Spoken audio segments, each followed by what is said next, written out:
I was running the streets and crazy, and I didn't want to stop. And I thought the only way to do that was to die. I didn't care about my life anymore.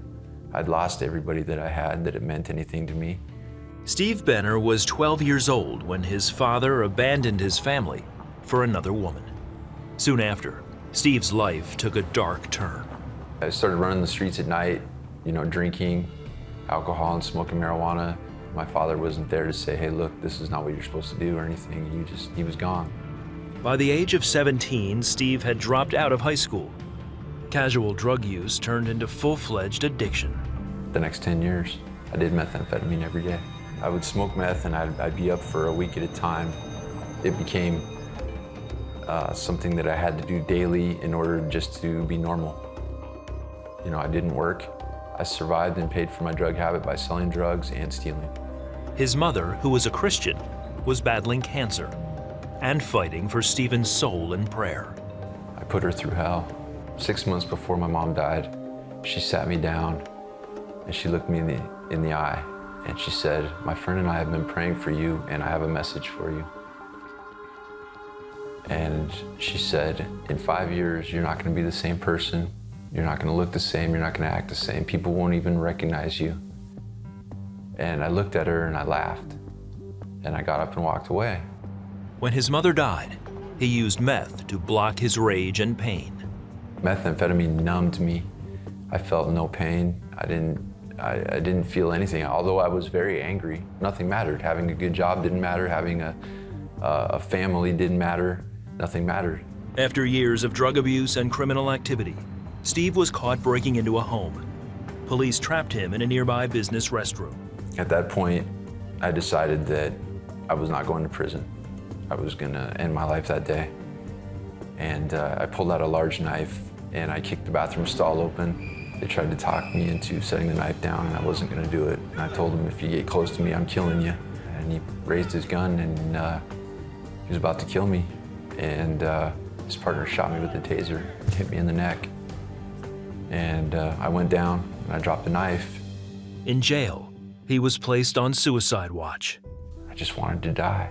That was all I kept telling myself every day. I gotta figure out how to kill myself. I had realized that everything I'd been doing my entire life had left a trail of hurt and pain for other people that didn't deserve it. I looked at myself and I realized the monster I'd become. I was full of anger and hate and addicted to drugs, and I didn't know how to cope. I didn't know what to do. An inmate in Steve's cell block encouraged Steve to turn to God. I picked up a Bible and I started reading, and the words were jumping off the page at me. I started learning that I could be forgiven for the terrible things I had done. Alone in his cell, Steve asked God to forgive him. I said, Lord, if you can fix my life, you can have it. I'm worth nothing. I have completely screwed my life up. And here, it's yours. I felt warm, I felt his presence. I knew that I had just made a decision for Christ. I had hope again.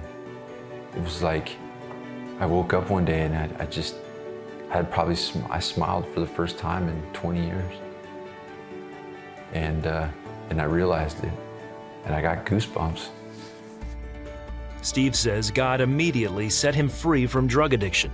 At that moment, he realized it had been 5 years since his mother had told him that his life would change. Everything changed. I was happy. And I was looking at 7 years in prison, and I wasn't worried about it. I had peace. After serving his sentence, Steve was released from prison in 2014. The hole left in his heart by his dad's rejection had finally been filled with love from his heavenly Father. I feel love that I haven't felt in so many years, and I have a Father that I can depend on now. He'll never leave me or forsake me. You're never too far gone. As long as you're here and you're still breathing, God can reach down in the pit of hell and He can pull you out and set your feet on solid ground. And He can clean up your messes. No matter what you've done, it's never too late. As long as you're still breathing, it's not too late. You can turn to Jesus and ask for help, and He'll answer your call.